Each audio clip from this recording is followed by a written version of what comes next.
Ecclesiastes 7:20. For there is not a just man on earth who does good and does not sin. Soak that up for a minute. Soak that up right there.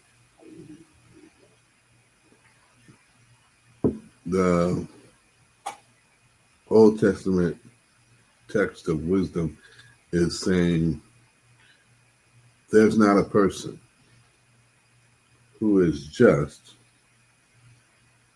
right? Who does what? Who does good. There's not a person who's just, who's on earth, who does good and does not sin. Right? They both come together. As much good as you try to do, you still are sinful.